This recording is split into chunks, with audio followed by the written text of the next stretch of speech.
They have shaped the way we think a real man should be, what we should want, and honestly, what we think we're supposed to be as men. But what we're after is becoming the man we're intended to be. So to get where we're headed, we've got to know where we're coming from. So see what types of men you identify with, and we're going to sort them into good, bad, and ugly. Now, you're probably not going to agree with us 100%. So put your opinions in the comments, and even better, movie characters that you're thinking of and other types of men, so we can all become better men from this. So AJ and Garrett, let's begin with what I'm calling the hollow man.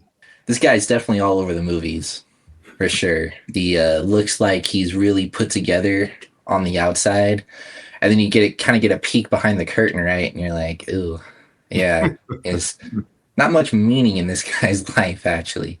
Yeah, and we've all probably experienced some level of this hollowness where you're making your outside appearances looking good. People think, oh, AJ's got it all together. He's so put together. But in the inside, you're like, oh man, I'm just going through the motions. We talked about it in the last podcast about just kind of like drifting through life rather than actually taking charge of your life.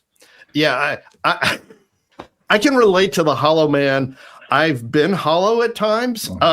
There's nothing inside, but I look great on the outside. I was at the rodeo one time, and they had these dusters for sale. And these were like, I looked and I bought one, and they were expensive. And I remember wearing it, and I just felt like, $1 million, and I looked like some Australian from the outback duster kind of thing. And then I went to this man's office that I knew, older gentleman, and he calls me out about my duster. And I'm like, I just felt naked. Like I didn't have anything to say. Well, this guy, I think, is in the movies a lot because he's so relatable to men. Yeah. I've definitely had, time in business where I'm like, man, I feel like I'm on top of things and the money's coming in and things feel good, but kind of motives shift. I move away from what I'm really passionate about. It kind of just becomes about the business, and then it doesn't take long to start to burn out and get pretty hollow. Yeah. Yeah. So, one of the classic men in the movie illustrations is a movie, Up in the Air. It starred George Clooney, and the character is Ryan Bingham. And Ryan is this man who just he's a hired gun to go in and lay off people and fire them. And there's this one scene where he's on the plane and they announce that he has just become a member of the 10 Million Miler Club. He just hit 10 million miles! 7th card we've made. Small club. So where are you from?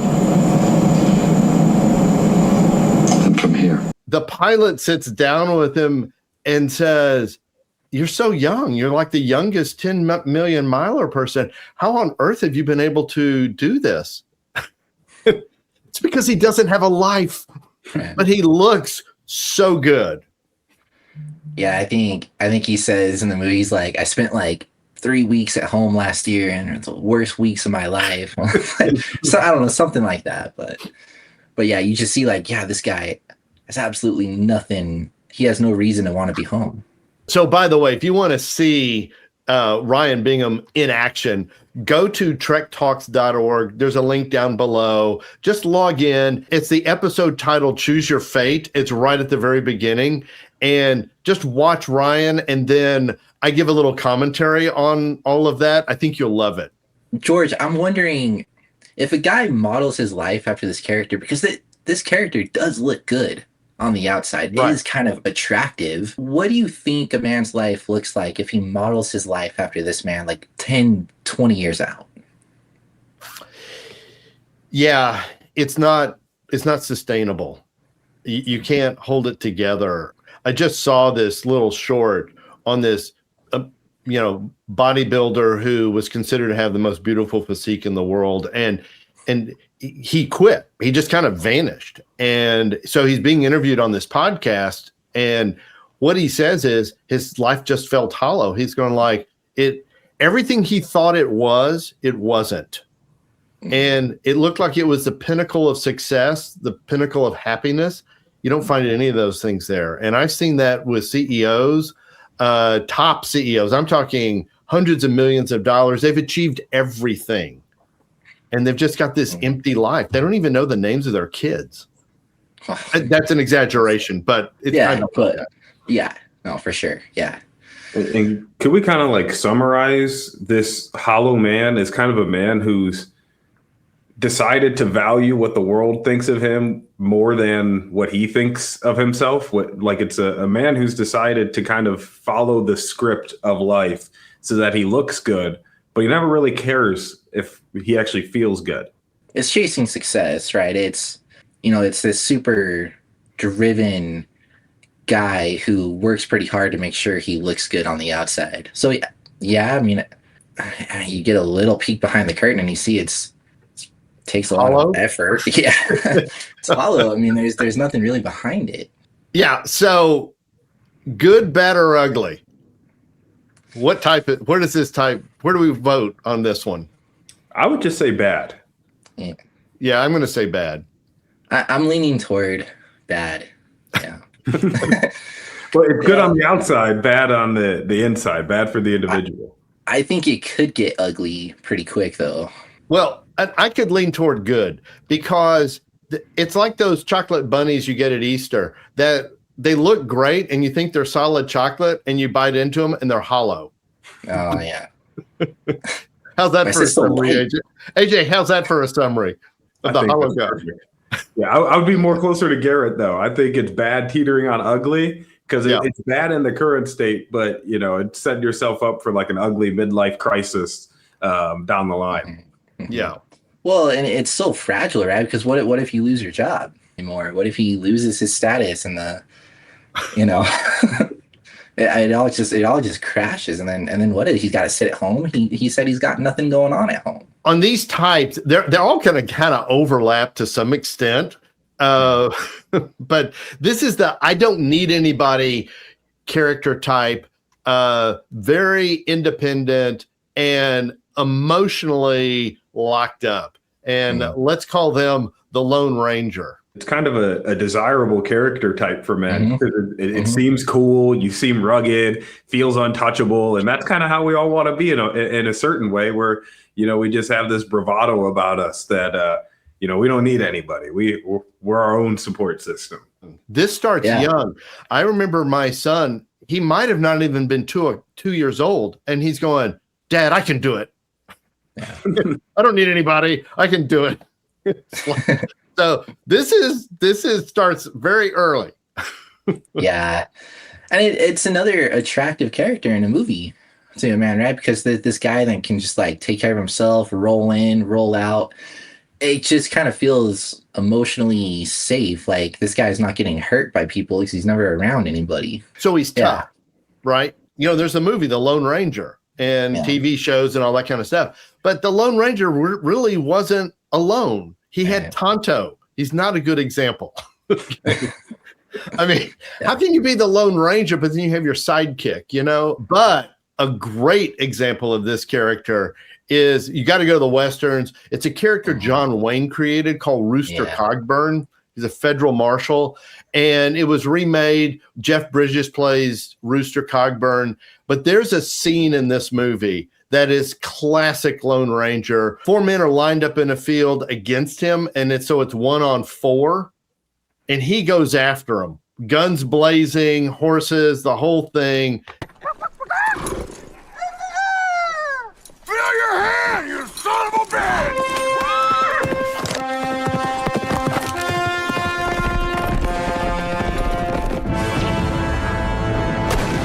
Really? Well, it's so cool because it's like, man, like, I want to be a gunslinger, take out 4 guys. But yeah, it's just, I've had times in my life where just out of pain, I just withdraw and kind of become this like Lone Ranger type of guy, and it'll take a guy out. Like you just can't live like that. It just sucks all the meaning and purpose and just drains your passion. Yeah, and I would describe it as kind of like a calloused existence, where it's like, you were hurt in some type of way, and so this callousness forms over you where you're like, I can't be touched. I'm the scar. It looks tough. It looks gritty. It looks like you experienced, right? To get a scar, you have to experience something. But in reality, what you're hiding is this wound, this just deep wound, and you're not willing to, that you refuse to reopen. Well, and I think that drives us into that where it's like, I'm not going to get hurt like that ever again. Right. And so I'm going to withdraw from people, or I'm going to withdraw from significant relationships, or you just don't have a clue who you are or what you're really feeling. And you want this, I want to be able to do it, or I want to prove to people I can do it. Oh, exactly. Like, I think like watching those characters as a kid, it was so cool. I'm like, I want to be like that guy. And then talking about it now, it's like, man, who hurt you? It's not good. So do you think this is good, bad, or ugly? I want to say bad. Yeah, I'm going to go ugly on this one. Yeah. Just because exactly what Garrett just said. It's like, dang, who hurt you? Yeah. That's got to be an ugly wound to create this. Okay, so this is starting to feel like college game day where we can't all pick the same thing. And we don't have little things we can flash on the screen to say good, bad, or ugly. I'm gonna go with bad on this one, even though I've done the Lone Ranger thing. But you know who the Lone Ranger is similar to? But this is a different kind of character, and I'm calling it the Maverick Man, because this guy breaks rules and does his own thing. So he's more of a in-your-face Lone Ranger, but he's charismatic and he's exciting. Yeah, this guy's actually celebrated as a hero often, but really, this guy's loved. Yeah, and breaking all of these rules and being in your face leaves a lot of collateral damage, whether it's like relationship or, you see it like a lot of times in superhero movies. The whole city's destroyed, but the bad guy was caught, type of thing. That's often how the Maverick Man plays out. I think, in a way, we're all Maverick men because we're pushing against, we're not going along with society. So if I'm not going to be like the men I'm being sold in the movies to be like, okay, think about this, but I'm going to become the man I'm on this earth and intended to be. How is that not a Maverick man? Yeah. Because right. You want to break the rules of the world. You want to pursue your own way, your own destiny. You don't want to live into who your creator created you to be, and it's not like of this world. So in a way, living into your calling, living into your God created image is being a maverick in a certain way. It's like, this is, you do have the qualities of Maverick Man. It's just that you don't want to leave a lot of collateral damage, but you're gonna leave collateral damage. Yeah, exactly. Well, like when you're saying, George, like how the other one starts young, your son was like 2 years old. I'm thinking like, well, this is kind of young, right? Like you see this in young kid, like they don't have much like responsibility or have much awareness for what's going on around them and what their actions are causing. So like, a man living this way, what does that do to the people around him when he never really like grows up into something better and more mature? Yeah, that's a really good point. That oftentimes it is immaturity, that you're just living in like a boy, but you're 30 years old or something. Yeah. And the classic, guys, the classic character, of course, it's screaming off the page here. Captain Pete Maverick Mitchell in the movie Top Gun. Come on. Yeah. And it's complicated, okay? So if you watch the first movie, you really see Maverick as Maverick. He's the best of the best, okay? And he's the best of the best because he breaks the rules and he does things you can't do. But the classic illustration of Maverick Man is he requests to buzz the tower and they deny it and he does it anyway. Tower, this is Ghost Rider requesting a flyby. Negative, Ghost Rider. The pattern is full. No, ma'am. This is not a good idea. Sorry, Goose, but it's time to buzz the tower.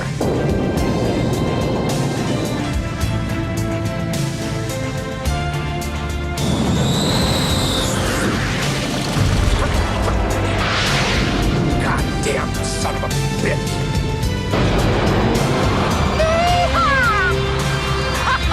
Great balls of fire! Yeah. So, what are we thinking on this guy? Good, bad, ugly? Well, I'm going to say good. I'm going to second that. I'll go with good on this one. I mean, it can go bad, but for the most part, I think it's a natural inclination, and I think it's good when you're going Maverick in the right direction. Yeah. Fun stuff for me, guys.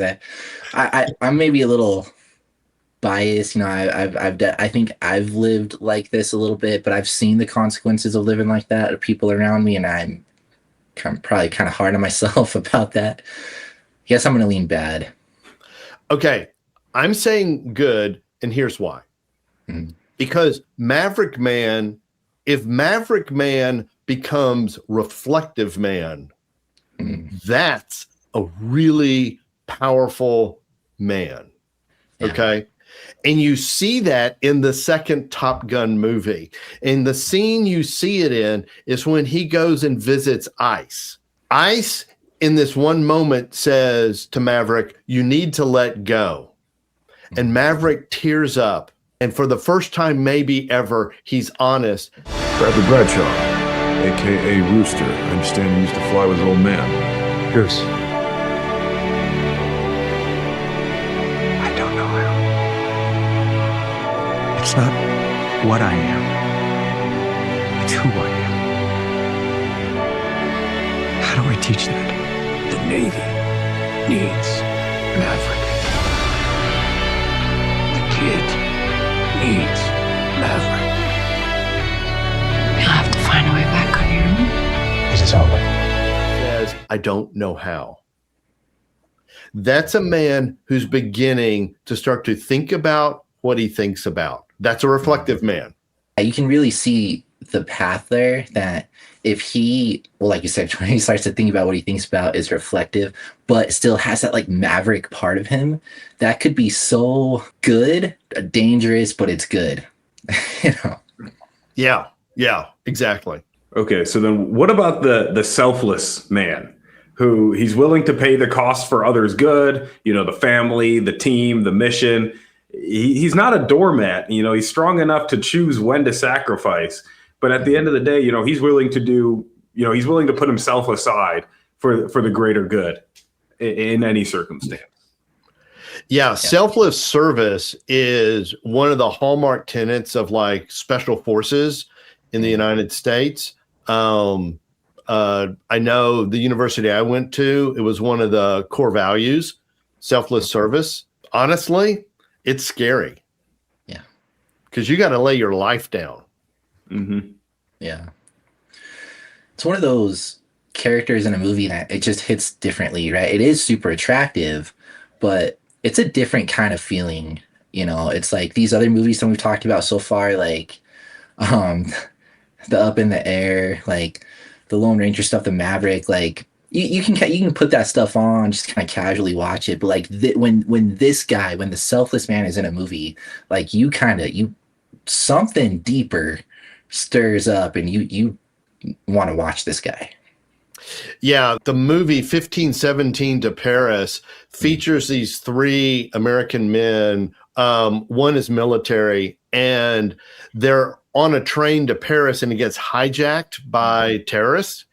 And the military guy charges the terrorist.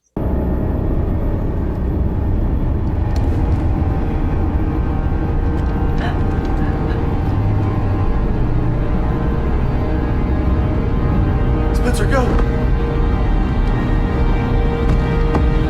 it's exactly what you just said, Garrett. I mean, it's inspiring. You're running toward a gun barrel, Right. and that to me, it's not always going to be a gun pointed at you, but that illustrates the power of the selfless service. I mean, it's no thought to myself, and it's all about the good for others. In fact, we use that in that same talk with the up in the air. So go to trektalks.org, link below.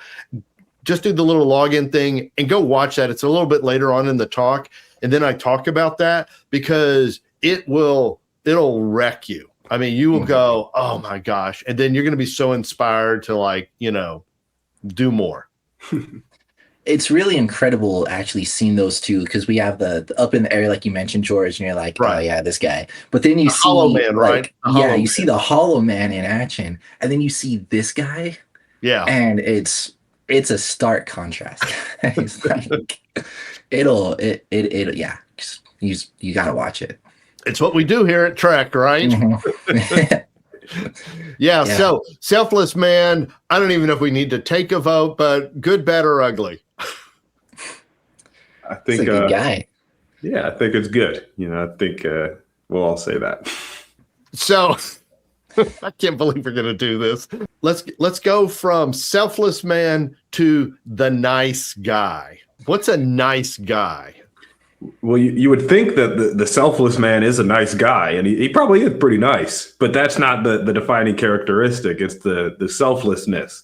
The nice guy, he's selfless, but in a different way, because he's just a people pleaser. So he's like, oh yeah, don't worry about me. I'm just going to do whatever you want, or he's the doormat. Where I said, the selfless man, he's not a doormat.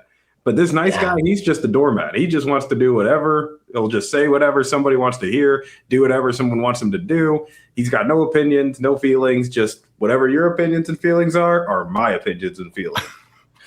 Dude, I think that's really good. Because even as you were talking about that, I'm picturing this scene from the last movie we were talking about, the guy running at the barrel of a gun, just laying himself out there for the good of other people.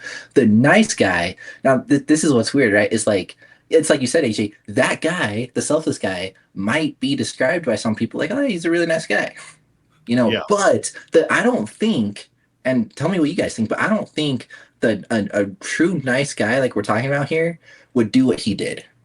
I think the nice guy is more passive and not on that level. Oh, they're 1000% passive.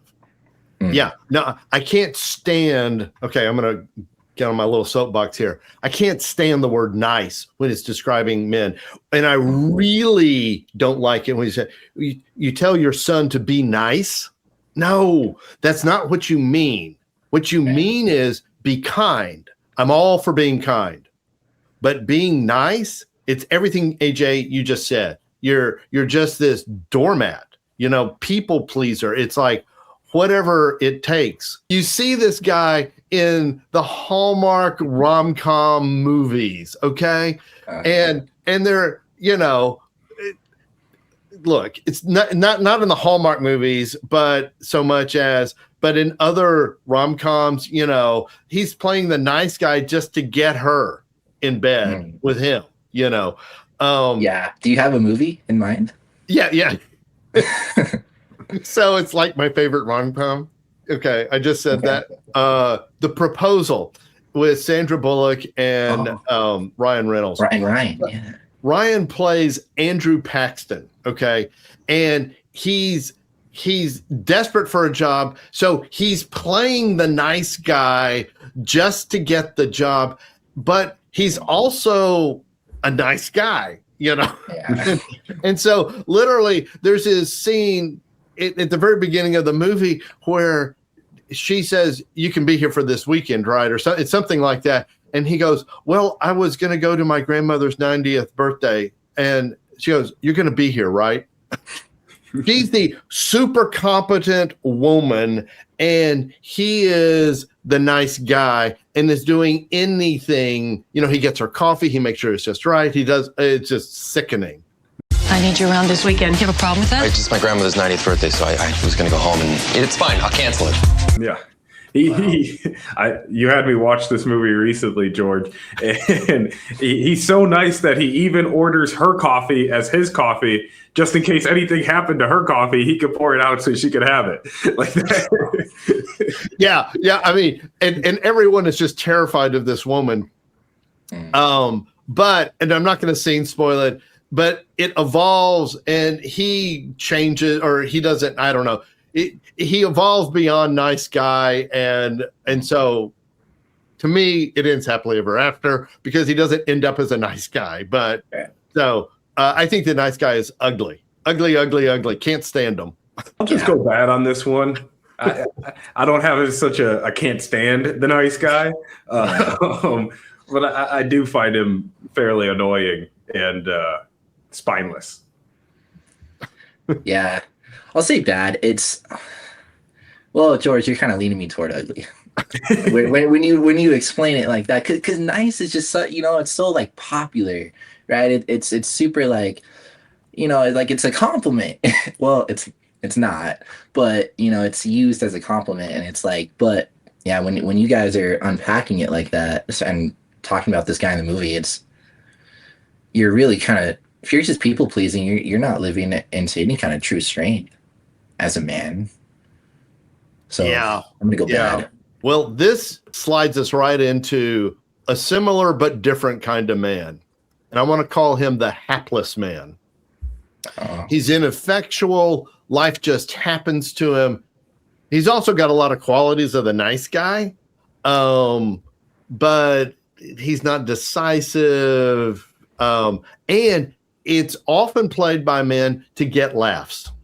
And so we think, oh, this is a good guy. He's just, he can't do a few things and stuff like that. Is this like the kind of guy that like you see in movies where, usually next to him is like this like hyper competent wife or woman or something, and sometimes, and then like she'll go away or something, and then everything just crumbles in his life because he just he just can't come through. Yeah.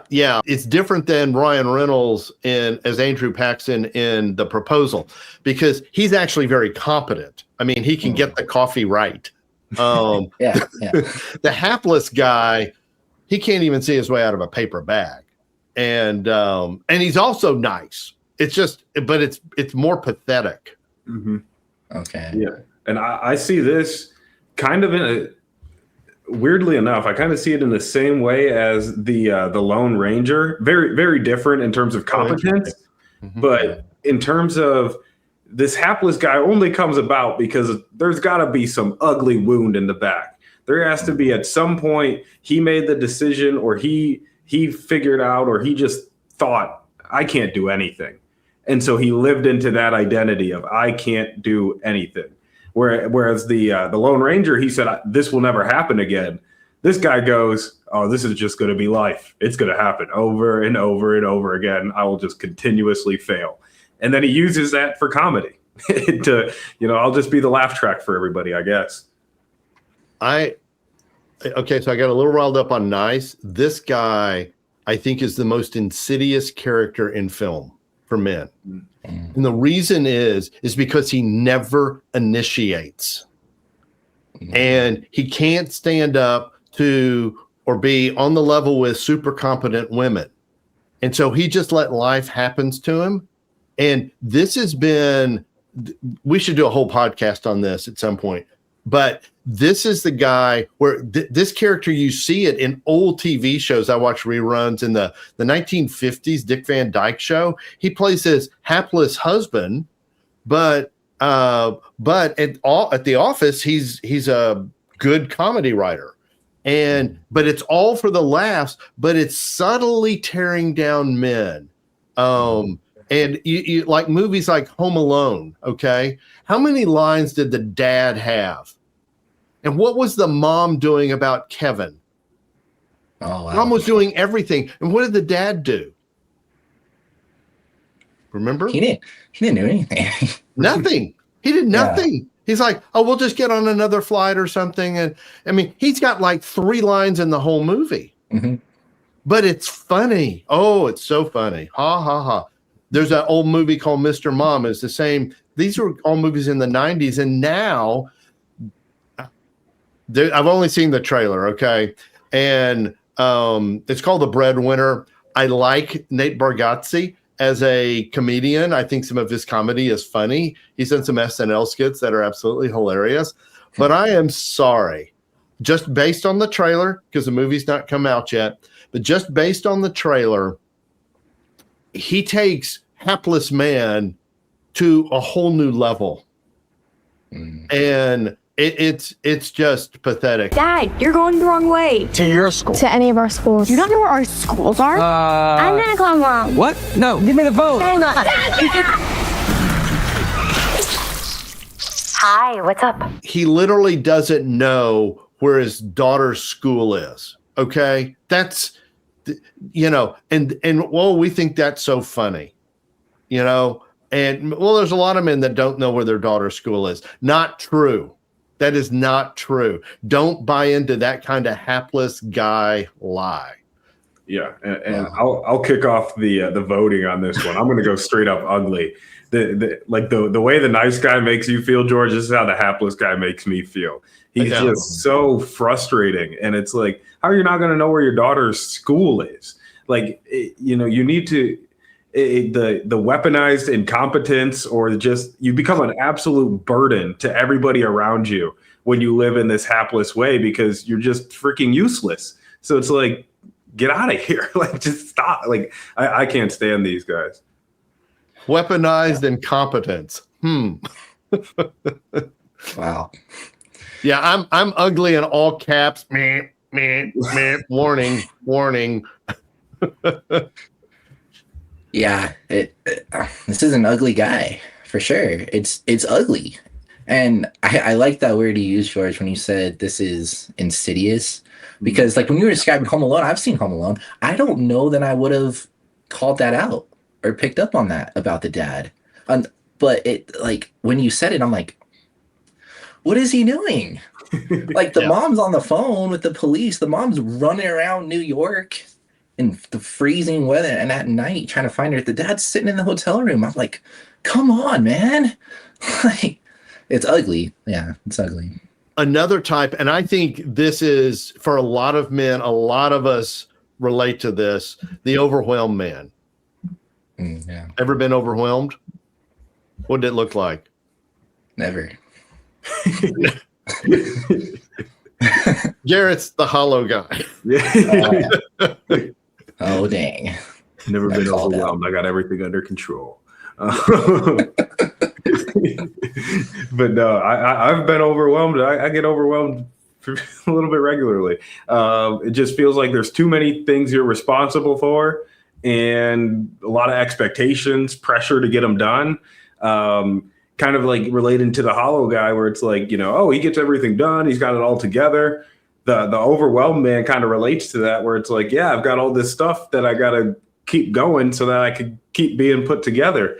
And it just feels like, you just feel like you're drowning. You're just running from one problem to the next, to the next, to the next. And life just becomes a series of problems to solve. It's absolutely true. Man, I feel that pretty deep. When does overwhelm go from like a season in your life to an identity? Oh, wow. Yeah. In other words, you just say, I'm overwhelmed. Hi, I'm George. I'm an overwhelmed man. I don't know, because, we all know those types of people where they won't respond to your texts. They'll commit to something and then not show up, and then, they'll let you know, hey, I just had so much to do. Like, it becomes this, you know them when you see them. They're just these guys who don't have control over themselves, over their schedule. It's very similar to the hapless man, where, life is just coming at them. It's just happening to them. They're more competent in that they're able to handle things, but they take on too many things, or they're doing too much where, they can't be effective. Yeah, when you say that, AJ, there's definitely guys that come to mind, that have just put on this, like, just persona of just, I'm overwhelmed, I'm so busy. Like, Yeah, sorry I never called you back. There's so much going on. But it's like the guy's saying no. It's like it's not even true. Mm-hmm. It's like, dude, you're not so busy all the time. Like You the way can't that you send me an portray- emoji. You can't send me a Yeah. thumbs up. Come on. And it's weird because it's like it's not true, but you live there. You live it out as if it is true, and it probably feels true to you. Yeah. But looking outside in, it's not. You don't have to live that way. But it's like what you said, George. They've taken on this persona of the overwhelmed man. Yeah, this is something we all need to be very careful of, that we don't start agreeing with, oh, I'm an overwhelmed man. I don't even have time to send you a thumbs up that I got your text. It's like, so they're pretty destructive. I've got a really interesting take on this one. It's a movie. I don't think you'd normally pick this guy as an overwhelmed guy. And his name is Walter Mitty. The movie is The Secret Life of Walter Mitty. And it literally opens with him trying to make a decision whether to press the like button on an eHarmony profile. Right. But the problem is Walter zones out a lot. Yeah. And I think you zone out because life is so overwhelming, I can't deal with it.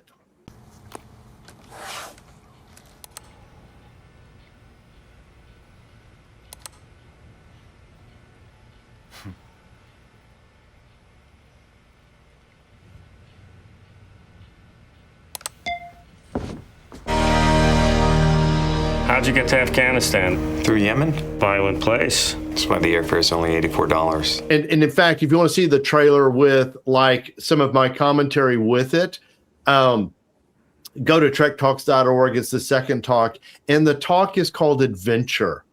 And I think this got me thinking, just thinking about this type of man.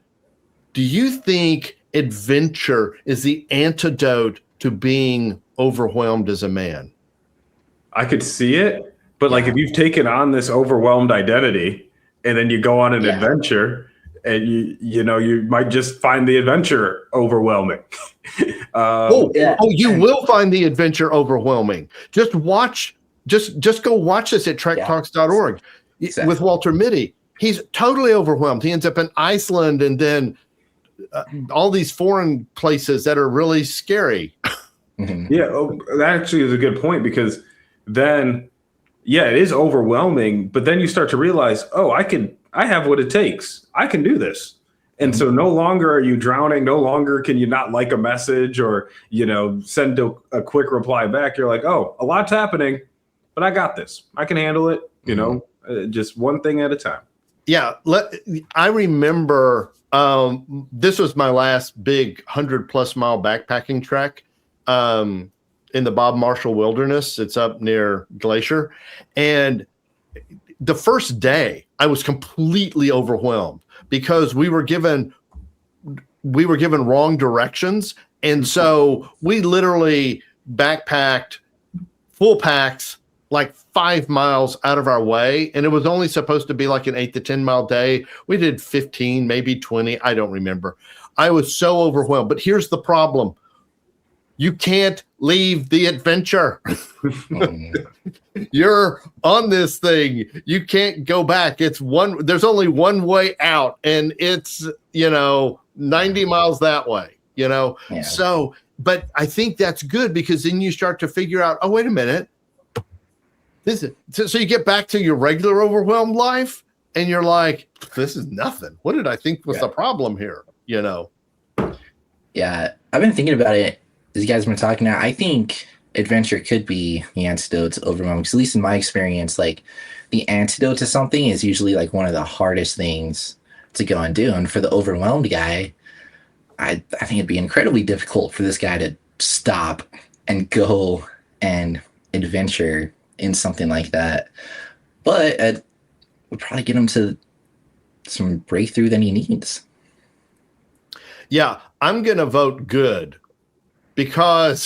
Not because it's good to be overwhelmed, but good because of the potential it could lead you to. I'll go with bad because in the current state of overwhelmed man, it's not going well. That's But yeah, the more logical vote. I like the potential take where it's like if you feel like the overwhelmed man, that's a sign to that you can be the good man. It's going to take a little bit of adventure, maybe some time management skills. But other than that, yeah, I would say it's bad in the current state, but could turn into good pretty easily. Oh, I'm tempted to say ugly here because I've I've had experience with guys and just like won't communicate with you. Yeah. And it's so frustrating. And like, you empathize with them and everything of what's going on. Say, yeah, you got some stuff going on, but man, like, so just from that experience, kind of like from the other side of it, it just feels ugly to me, honestly. Yeah. So let's do one more. And this man is the opposite of the Lone Ranger man, and it's connected man. Because he has real brothers, he can be honest, he can ask for help, receive challenge. Yeah, this is kind of everybody wants to be the connected man. You feel like you're in brotherhood. You don't feel like you have to do everything alone, but a lot of times I feel like the connected man is often looked up to as kind of like a leader. And you want to be a leader, but you don't want to have to lead and be isolated, be alone. Your leadership is kind of collaborative. It's inviting. People want to be around you. People want your leadership, and you want people to be around you. You want their ideas. You want their camaraderie. And it just feels like a very harmonious situation. Yeah, this is a guy that when I see this guy in a movie, I'm like, yeah, I want to be like this guy.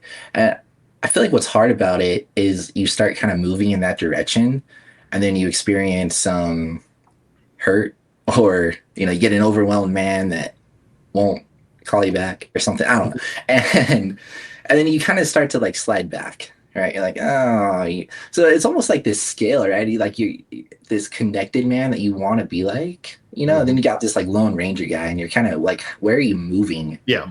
In that, and it's almost like it's just, I want to go this way, but it just is hard to get there and sustain really being there through all of the experiences, hurts, pain, letdowns. Yeah, this is the kind of man we're intended to be. But there's a huge challenge here, guys. So think back when you're in school, high school, college, there's all these other guys, so you can always get a game of football together in the yard, or you could, because there's just all these guys. And so then at some point we graduate, we go to trade school, we get a job out of college, whatever. And it's like a giant funnel, and we have less and less men in our lives. And I don't know, maybe there's a little softball game or something, but we got to have the girls and all that kind of stuff. And it's like, I just want a few guys that I can really hang out with, that we can be brothers and we can collaborate, and and then you get into family life, which is a good thing, and men are created for that, to be a good husband, to be a great father. But it's like, and it just, the funnel gets narrower and narrower, and time, got to put time in at work, and now, got to take care of the wife, and and there's all this pressure, and it's like, you have to fight to be a connected man. Yeah. Wow. Yeah. Is there a movie you had in mind for this one, George? Yes. Braveheart. So William Wallace is the opposite of a John Wayne, Rooster Cogburn kind of character. He has got a band of brothers, and they literally, and it's actually true, they literally set Scotland free from the tyranny of England. The classic scene is where he makes the big speech in the field of Stirling, and he's got his guys all around him, and they go, "Nice speech. Now what do we do?" And he goes, "I'm going to go pick a fight." And it's like, he knows he can do this because he's got the strength of a band of brothers, and he's going to take on the most powerful army at that time in the world, the English army. Coming out. Should we go and meet them? Let me do the talking. Fine speech. Now what do we do? Just be yourselves. Where are you going? I'm going to pick a fight. Yeah.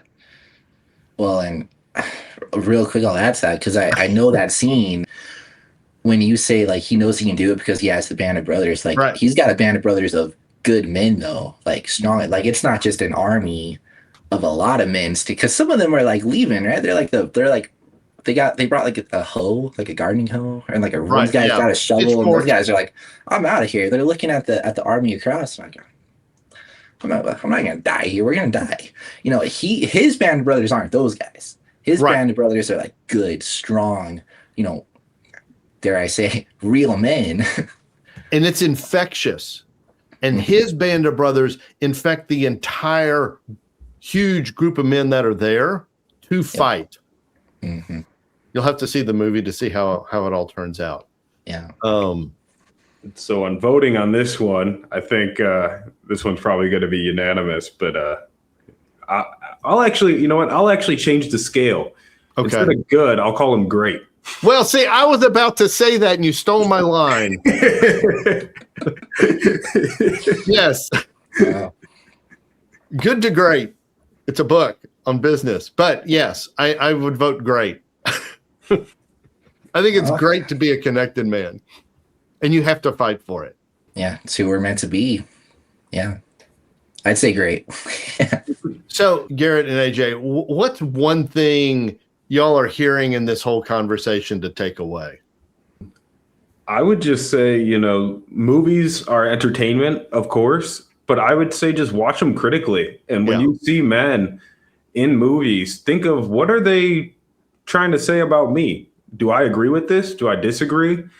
Just really, you know, take in the content and think critically and use it, you know, whether it's a good guy, a bad guy, or an ugly guy in the movie, you could still learn from them, learn what not to be, learn what you want to be. You can use those guys to kind of learn more about who you're called to be. You don't have to emulate them. You can just learn from each of them, kind of as a book. You know, just think of each movie character as a lesson to learn from. Yeah, that's good. Yeah, along those lines, AJ, I mean, even just talking with you guys about characters in movies, I mean, my eyes are open to some things. Like I mentioned, like Home Alone, George, like I don't think I saw that in The Dad. And when you're talking about it, I'm like, oh, this is an ugly guy. You know, and just similar things like the gunslinger taking out 4 guys. I'm like, as a kid, I'm like, I want to be that guy. Now I'm like, oh man, you know, what happened? Who hurt you? What's this pain that you're carrying? But yeah, so along those lines, AJ, I think it's so good to be able to like see a character play out and how are they acting and behaving, because if that story resonates with you and your own story, that can be super insightful and lead to some healing and breakthrough. Take you into more of the man that you're meant to be. Yeah, I think the takeaway here is use these types and movie characters to get clear about who you are right now. Where are you in this time? Because that's if you don't have an intentional direction, then it's going to take you in that direction and you'll just keep becoming that kind of man.